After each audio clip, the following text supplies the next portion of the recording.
Hello everyone, मैं हूं आपका दोस्त अभिजीत श्रीवास्तव और एक बार फिर से आपका इस वीडियो सीरीज़ में बहुत बहुत स्वागत है। मार्केट आपने देख रहे हैं किस तरीके से काम कर रही है। बहुत बढ़िया तरीके से निकलकर हमारे टारगेट एरियाज़ को उसने इस वीक अचीव कर लिया है। सारे टारगेट्स हमारे कंप्लीट हो गए हैं।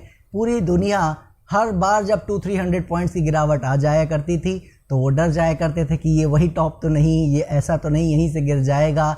लेकिन ये चैनल आपको बताता आ रहा था कि अभी घबराने की ज़रूरत नहीं है। गलत और सही कोई भी कभी भी हो सकता है, लेकिन जब तक हमारे लेवल ब्रेक ना करें किसी भी तरीके से घबराने की ज़रूरत नहीं है और हमारे टारगेट एरियाज़ के लिए ज़रूर राइड करना चाहिए। और आपने देखा फाइनली हमारे सारे टारगेट अचीव हो गए। सो अब यहाँ से क्या हो सकता है, क्योंकि देखिए टारगेट अचीव हो गए हैं तो क्या करेक्शन की कोई सुबुगाहट नज़र आ रही है, कोई संभावना है? चलिए चार्ट्स पे चल के समझ लेते हैं। सो ये आ गए दोस्तों हम लोग अपने चार्ट्स पर। बात करते हैं सबसे पहले निफ्टी की। ये एरिया तो याद होगा आपको किस तरीके से हमने बात की थी इस सपोर्ट एरिया की, और यहाँ से हम लोग बात करते आ रहे थे 15,500 से कि अगर ये एरिया ब्रेक नहीं करता है हमारा जोन जो कि 15,450 से 550 के आसपास का था, तब हमने बात की थी कि अगर ये ब्रेक नहीं किया तो 16,500 से 17,000 के टारगेट्स हमें देखने को मिल सकते हैं। इसकी बात यहाँ की हमने। फिर जब हम यहाँ पहुँचने लगे इन एरियाज़ में यानी कि 16,500 के आसपास, तभी हमने बात कर ली थी कि अब ये शायद 17,000 पे ना रुके और अब ये 18,200 से 500 की साइड जा सकता है दोस्तों।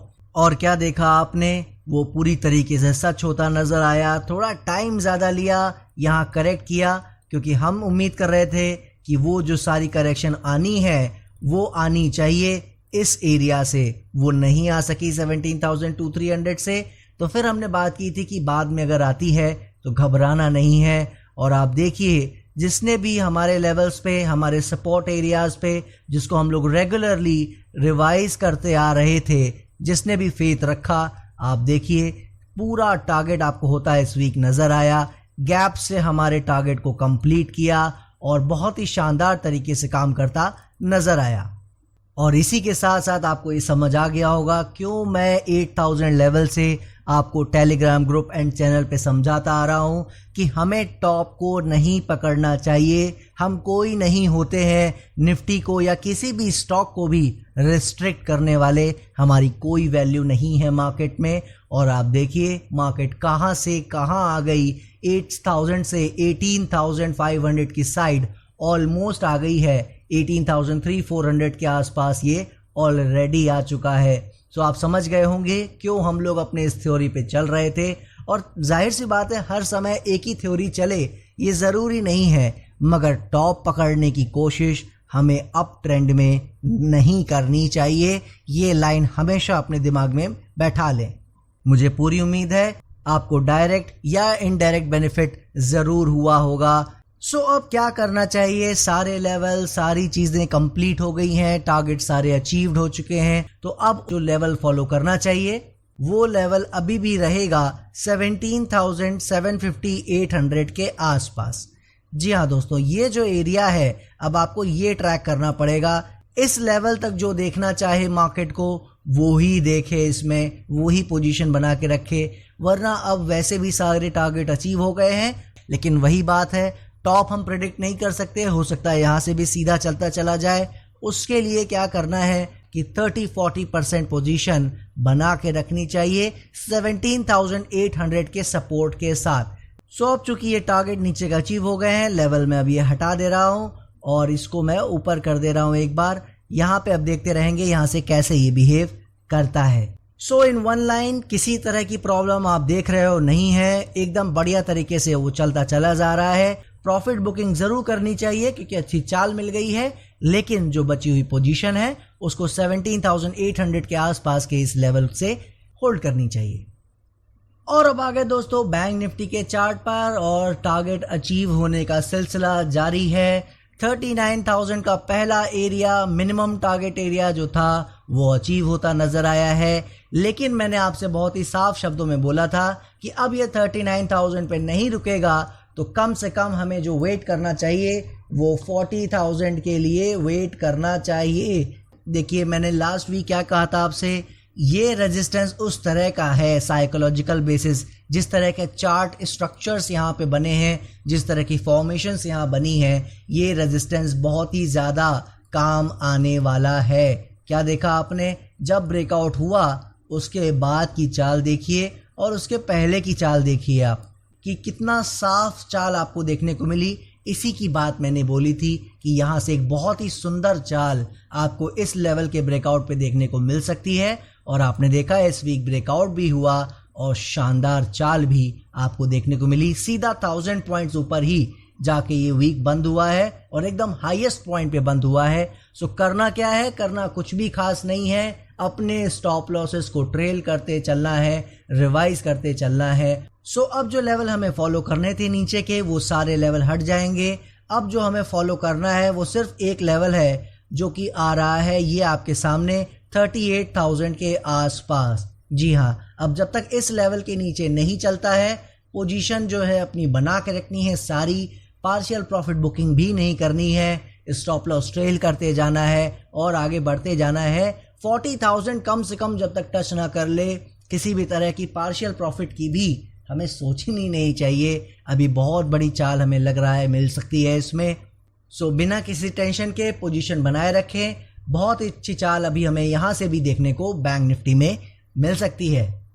और अब आगे दोस्तों फार्मा सेक्टर के चार्ट पर क्या बात की थी हमने लास्ट वीक, कि ये जो ब्रेकआउट की कोशिश करने के बाद ये जो फॉल दिया है, इसने घबराने की जरूरत नहीं है, क्योंकि इसने हमें एक सुगबुगाहट दे दी है कि यहाँ से अब जो ये रेंज चल रही थी, इस रेंज के फिनिश होने का समय अब आ गया है। चाहे ये अप साइड जाए, चाहे ये डाउन साइड जाए, लेकिन अब यहाँ से किसी ट्रेंड की शुरुआत इसे कर लेनी चाहिए आने वाले 1 to 2 वीक्स में। और हमारा मत ये था कि इस एरिया में एक्यूमुलेशन करने की कोशिश करनी है। 14,300, 400 या 500 के आसपास बाय करने की कोशिश करनी है। 13,950, 14,000 सपोर्ट के साथ, यानी इसके नीचे चले बिल्कुल निकल जाएंगे, लेकिन जब तक ऐसा ना हो एक्यूमुलेशन की कोशिश करनी है। जिनके पास पहले से ही इन सपोर्ट एरिया के आसपास थी पोजीशन, क्योंकि हमारे सपोर्ट एरिया से ही लौट गया था, वहां से कोई बना के रखा हुआ है तो अभी भी बनाए रखे। और ये याद रखना चाहिए कि अभी भी ये यहाँ पे इस तरह से आ सकता है, ऐसी कोई बड़ी बात नहीं है, लेकिन ये जो एरिया है ये बहुत अच्छे से काम कर सकता है और यहीं से आपको वापस ऊपर जाता नजर आ सकता है। थोड़ा वेट जरूर करना पड़ सकता है, लेकिन बनाए रखें। और इसी के साथ आप जानते हैं हम लोग केमिकल सेक्टर की बात करते हैं। क्या बात की थी हमने लास्ट वीक कि कितनी बढ़िया परफॉर्मेंस आनी शुरू हो गई है। लास्ट 2-3 वीक से हम लोग बात करते आ रहे हैं, बनाए रखें पोजीशन। बढ़िया चाल भी आई थी, हमने लास्ट वीक आपको परफॉर्मेंस भी शो की थी और आप देखिए उसमें कोई कमी आती नजर नहीं आई है। चाल कंटिन्यू है, स्टॉक रोटेशन जारी है, मगर ओवरऑल स्टॉक्स ऊपर ही जा रहे हैं, ये ध्यान रखिए। सो किसी तरह की प्रॉब्लम केमिकल सेक्टर में भी नहीं है। जो भी दोस्त कोशिश करके पोजीशन नीचे बनाने में कामयाब रहे हैं, साफ साफ बात की थी हमने, जुलाई अगस्त के लो के साथ बनाने में कामयाब रहे हैं, बनाए रखें पोजीशन। बहुत बढ़िया चाल अभी यहाँ से भी देखने को मिल सकती है। और अब आगे दोस्तों मेटल सेक्टर के चार्ट पर, जिसमें हम बात करते आ रहे हैं कि बहुत शानदार चाल हमें पहले मिल चुकी थी, मगर अब ये करेक्शन का दौर चल रहा था काफ़ी टाइम से। सो अभी वेट करना है और जब तक हमारे रेजिस्टेंस लेवल को ब्रेक ना कर दे, वेट ही करना है।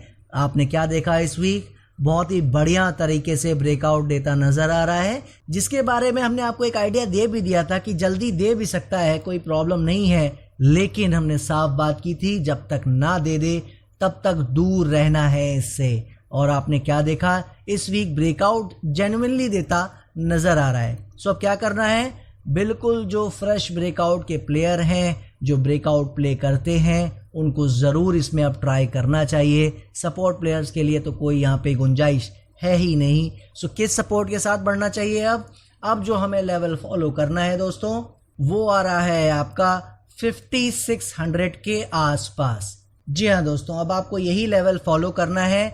जब तक अब इसके ऊपर चल रहा है, सारी पोजीशन बना के रखनी चाहिए। किसी भी तरह की प्रॉब्लम मेटल सेक्टर में अब नहीं होनी चाहिए। और अब आगे दोस्तों अपने सुपरस्टार चार्ट एनर्जी सेक्टर पर। अब आप देखिए इस वीक तो इसने कुछ परफॉर्मेंस नहीं दी खास, लेकिन क्या परफॉर्मेंस देखने को अब तक मिलती आई है, किन एरिया से और किस लेवल तक का सफ़र इसने बहुत ही खूबसूरत तरीके से तय किया है। हालांकि स्टॉक इस वीक चलते रहे रोटेशन के तौर पर, लेकिन स्टिल एनर्जी इंडेक्स में पर्टिकुलर कोई चाल नहीं आ सकी और उसे कोई भी ज़्यादा घबराने की ज़रूरत नहीं है, क्योंकि हमारा जो टारगेट एरिया है उसके लिए अभी हम वेट कर रहे हैं, जो कि है 20,000 के आसपास। जी हाँ दोस्तों, सो जब तक वो लेवल नहीं टच करेगा हम अपने स्टॉप लॉसेस को ट्रेल करते जाएंगे सिर्फ, और इसमें पोजीशन बनाए रखेंगे। सो क्या सपोर्ट में किसी तरह का कोई रिवीजन है? अनफॉर्चुनेटली जब प्राइस में कोई चेंज नहीं हुआ तो सपोर्ट में भी किसी तरीके का चेंज नहीं हो सका है। लेकिन याद रखिएगा दोस्तों, थोड़ी बहुत करेक्शन करना चाहे, जो जैसा हम बात करते आ रहे हैं, चाहे यहाँ पे या यहाँ पे, ऐसी कोई भी प्रॉब्लम नहीं है। यहाँ पे भी थोड़ी कर सकता था और यहाँ पे भी थोड़ी कर सकता है, ऐसी कोई इशू नहीं है। लेकिन ओवरऑल ये ऊपर ही जा रहा है, याद रखिएगा। सो आने वाले हफ्तों के लिए बिल्कुल एनर्जी सेक्टर में जिनके पास पोजीशन है उनको ट्रेल स्टॉप लॉस करते हुए बनाए रखनी चाहिए पोजीशन, लेकिन फ्रेश पोजीशन वाले याद रखिएगा इस तरह के सेक्टर से पूरी तरह दूर रहें। और अब आगे दोस्तों आईटी सेक्टर के चार्ट पर क्या बात की थी हमने कि अगर स्टॉक्स में करेक्शन शुरू हो भी गई है तो इसमें कौन सी घबराने की बात है। कितनी बड़ी चाल हमने ली है, कोफोर जैसे स्टॉक की बात हमने यहाँ की थी, 100% से ज़्यादा रिटर्न दे गया। अब ऐसी बड़ी बड़ी चालों के बाद अगर यहाँ पे थोड़ी बहुत करेक्शन कर भी लेता है तो उससे फ़र्क क्या पड़ता है, ये आप बताइए। तो जिनके पास भी पोजीशन है, मैंने साफ बोला था कि ये जो एरिया है 33,900 का, जब तक ये ब्रेक ना करे बिल्कुल बनाए रखें पोजीशन सारी। आप क्या देख रहे हो अभी तक इस एरिया के आसपास तो नहीं आ सका है, और बल्कि ऊपर ही एक रेंज बाउंड सिचुएशन में काम कर रहा है, राइट। सो किसी भी तरीके से अभी तक घबराने की ज़रूरत नहीं है दोस्तों।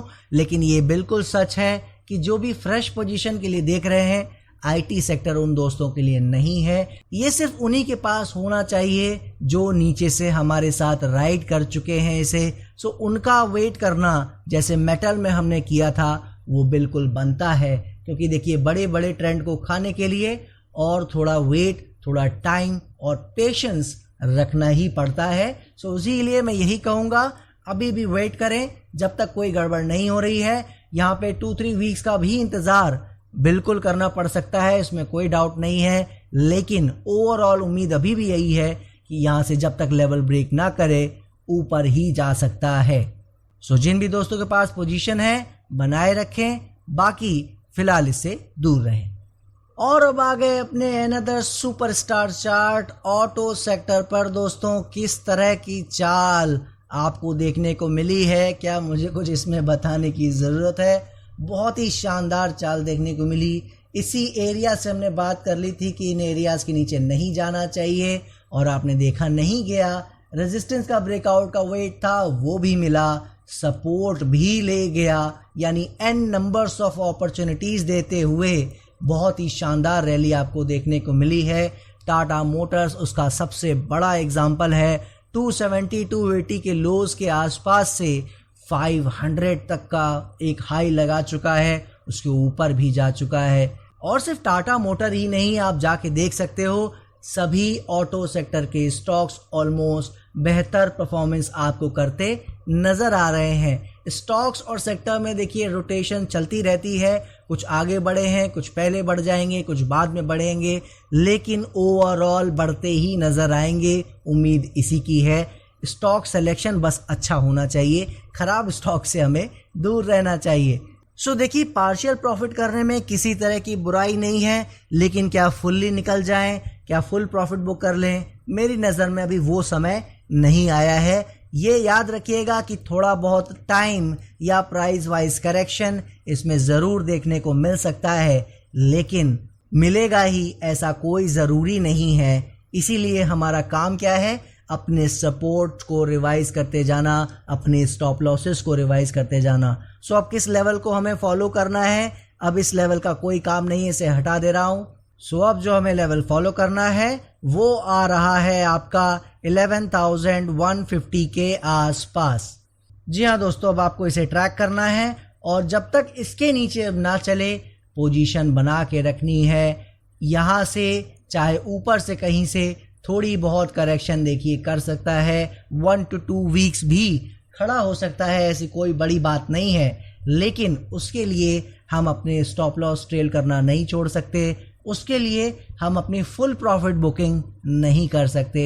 यही हमारा रूल, मेटल हो या आईटी हो या एफएमसीजी हो या निफ्टी भी हो, सब में रहा है। और इसी वजह से आपने देखा है हमने इतनी बड़ी बड़ी चाल सपोर्ट ट्रेल करते हुए खाई है। सो वही चीज़ आपको ऑटो में भी फॉलो करनी है। जब तक ये अब लेवल ब्रेक ना करे 11,200 के आसपास का बनाए रखे पोजीशन, किसी भी तरह की प्रॉब्लम नहीं है। और अब आगे दोस्तों एफएमसीजी चार्ट पर, जिसमें करेक्शन का दौर चल रहा है। हालांकि इस वीक आपको बहुत अच्छी चाल देखने को मिली है, मगर फिर भी मैं यही कहूँगा कि कोई बड़ी बात नहीं है अगर ये वापस यहाँ आ जाए। लेकिन याद रखिएगा दोस्तों, हमने जो सपोर्ट आपको दिया था 39,400 का लेवल इंटैक्ट रहना चाहिए और जिसके पास भी जो भी पार्शियल पोजीशंस बची हुई हैं उसको बना के रखना चाहिए। याद रखिएगा फ्रेश पोजीशन वालों के लिए फिलहाल कोई भी जगह अभी नहीं है। बहुत बढ़िया चाल एफएमसीजी में ऑलरेडी आ चुकी है जिसको हम लोग फायदा उठा चुके हैं। सो जो भी दोस्त नीचे से बना के रखे हैं पोजीशन, थोड़ी बहुत उन्होंने पार्शियली होल्ड कर रखी है तो बिल्कुल बनाए रखें। वेटिंग पीरियड जारी है मगर किसी भी तरह की प्रॉब्लम एफएमसीजी में नहीं है। और आ गए दोस्तों फाइनली पीएसयू बैंक के चार्ट पर। अब आप जानते हैं जैसा मार्केट हो या स्टॉक, हर जगह खुशियों का माहौल जारी है, तो पीएसयू बैंक भी क्यों पीछे रहता। देखिए आप, क्या शानदार ब्रेकआउट इस वीक होता नजर आया है। बहुत ही बढ़िया तरीके से ब्रेकआउट दिया है। मुझे पूरी उम्मीद है फ्रेश ब्रेकआउट प्लेयर्स जो अब इसमें इंतजार कर रहे थे उन्होंने ज़रूर पोजीशन बनाई होगी। बिल्कुल बनाए रखें पोजीशन। अब हमें क्या लेवल इसमें फॉलो करना है, सिंपली देखिए दोस्तों, वैसे तो मैं कह सकता था कि इतनी मुश्किलों से इस लेवल को पार किया है तो आपको इसी को ट्रैक करना चाहिए। और मेरी नज़र में ये इमीडिएट सपोर्ट है भी, इसके नीचे शायद ना जा सके, लेकिन कॉशन के लिए चूंकि पीएसयू बैंक का हिस्ट्री, उसका रिकॉर्ड इतना अच्छा नहीं रहा है, इसके लिए हमें एक सपोर्ट लेवल और फॉलो करना चाहिए।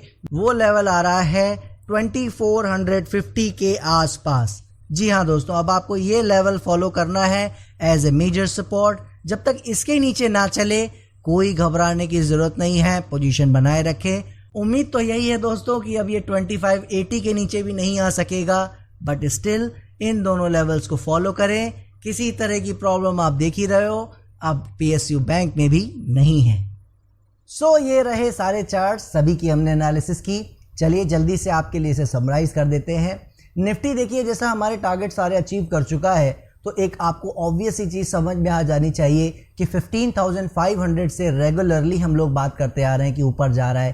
पहले 17,000 का टारगेट दिया, फिर 18,500 का दिया, तो ये जो टारगेट जो अचीव हो गए हैं ऑलमोस्ट, अब इनमें यहाँ पे आने के बाद एक करेक्शन की संभावना बन जाती है और वो पॉसिबिलिटी अब हमेशा ज़िंदा रहेगी, चाहे वो करेक्शन आए या ना आए। देखिए वो कोई नहीं जान सकता कि निफ्टी कहाँ से चूज़ करेगी करेक्ट करना, किस बहाने को वो ले लेगी और वो करेक्ट कर जाएगी, राइट। लेकिन ये आपको जान लेना चाहिए कि अब वो कम से कम 1000 से 2000 पॉइंट तक की करेक्शन करने के लिए पूरी तरह फ्री है और अब उसके पास उसका एक राइट आ गया है। आपको सुनने में अजीब लग रहा होगा दोस्तों, देखिए मार्केट कभी भी कुछ भी कर सकती है, वो हमारे कहने या सुनने के लिए वो कोई बाध्य नहीं है, लेकिन एक उसका काम करने का सिस्टम है और जिस दिन आप उसको समझ जाएंगे तो आपको एक अंदाज़ा लग जाएगा कि कब वो क्या कर सकती है क्या नहीं। एक ऑब्वियस सी चीज़ आप समझिए कि 3000 पॉइंट्स की चाल लगभग आ चुकी है। सो अब वहाँ से अब एक करेक्शन अगर 1000 से 2000 पॉइंट की आ भी जाती है तो ऐसा कोई भी बड़ा भूचाल मार्केट में नहीं आएगा। एक करेक्शन हो जाएगी और फिर वो अपने करेक्शन के बाद ट्रेंड को कंटिन्यू कर सकता है, राइट। लेकिन क्या वो आएगी ये कोई नहीं जानता, राइट। तो हमारा काम क्या है, अपने लेवल्स को रेगुलरली फॉलो करते रहना, जो हम लोग 8000 लेवल से करते आ रहे हैं। आपको इस जर्नी में हमारा ये 84th वीडियो है आप समझ सकते हैं कि हम लोग 84 वीक से करते आ रहे हैं। सो यही चीज़ हम लोग हमेशा फॉलो करते आ रहे हैं 8000 लेवल से, इसीलिए इसको हम लोग यहाँ तक राइड करने में कामयाब रहे हैं। सो करना क्या है, अब बस कुछ नहीं करना है, जो लेवल दे दिया है 17,800 उसको फॉलो करें और किसी तरह की प्रॉब्लम नहीं होनी चाहिए। थोड़ी बहुत करेक्शन देखिए करना चाहे कभी भी, जैसा मैंने बता दिया है, वो अब कभी भी कर सकता है।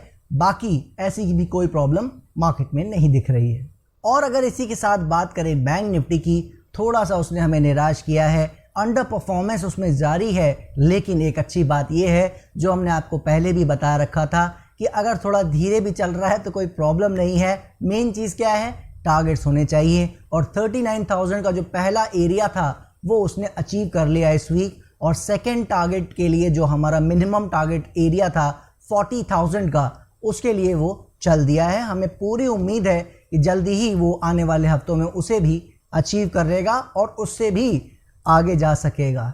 सो बैंक निफ्टी में अभी भी काफ़ी अपॉर्चुनिटीज़ हैं, वहाँ पे भी ध्यान दिया जा सकता है। इसके अलावा अगर बाकी सेक्टर्स आप देखोगे तो बहुत ही अच्छे तरीके से इस week metal and PSU bank ने ब्रेकआउट दिया है फ्रेश। सो इन दो सेक्टर्स पे अब हमें फ्रेश जो ब्रेकआउट मिला है तो वहाँ फ्रेश अपॉर्चुनिटी के लिए देखना चाहिए। लेकिन जैसा आप देख रहे हो, जो अदर सेक्टर्स भी हमने बात की थी, जैसे कि एनर्जी है, ऑटो है, शानदार चाल आपको देखने को मिली और वो चलते ही चले जा रहे हैं, कोई ऐसी प्रॉब्लम नहीं है। सेक्टर्स में भी स्टॉक रोटेशन देखिए चलता रहता है, वो हमारे हाथ में नहीं है। सो रोज़ रोज़ एक ही स्टॉक नहीं चलेगा।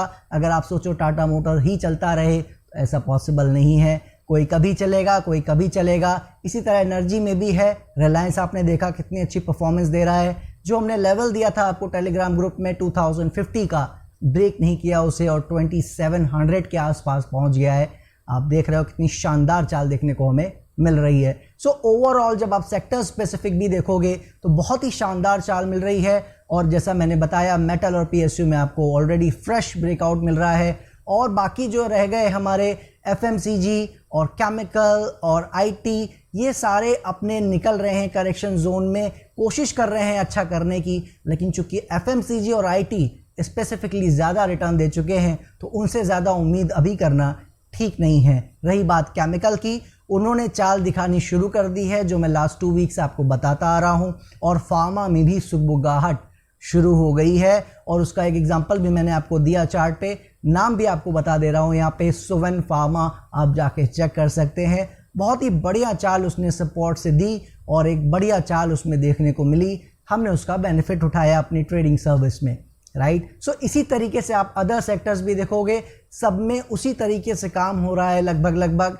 जैसा हम आपको सजेस्ट करते आ रहे हैं। मुझे पूरी उम्मीद है कि जहाँ पे भी आपका हाथ गया होगा, कुछ ना कुछ डायरेक्ट या इनडायरेक्ट बेनिफिट ज़रूर हुआ होगा। So in one line, bank Nifty में अभी भी उम्मीद है आगे जा सकता है। एनर्जी और ऑटो ने बहुत ही ज़बरदस्त चाल ऑलरेडी दे दी है, इंक्लूडिंग निफ्टी। तो इनमें थोड़ा सा अब हमें फ्रेश ट्राई करने की कोशिश नहीं करनी चाहिए। जो पहले से लेके चल रहे हैं उनके पास बने रहनी चाहिए पोजीशन, वो ट्रेल करते रहें, कोई प्रॉब्लम नहीं है। लेकिन जो फ्रेश पोजीशन के लिए देख रहे हैं, मेरी नज़र में जो ये फ्रेश ब्रेकआउट हुए हैं मेटल और पीएसयू में, वहाँ ट्राई करने की कोशिश करनी चाहिए। बाकी जो आप देख ही रहे हो अदर सेक्टर्स जो ऑलरेडी बहुत ज़बरदस्त हमें दे चुके हैं रिटर्न्स, वो अभी थोड़ा हॉल्ट कर रहे हैं, आराम कर रहे हैं, उनको आराम करने दीजिए। केमिकल सेक्टर में मैं आपको बताना चाहूँगा एक चाल शुरू हो गई है, तो उसमें भी ध्यान देते रहें।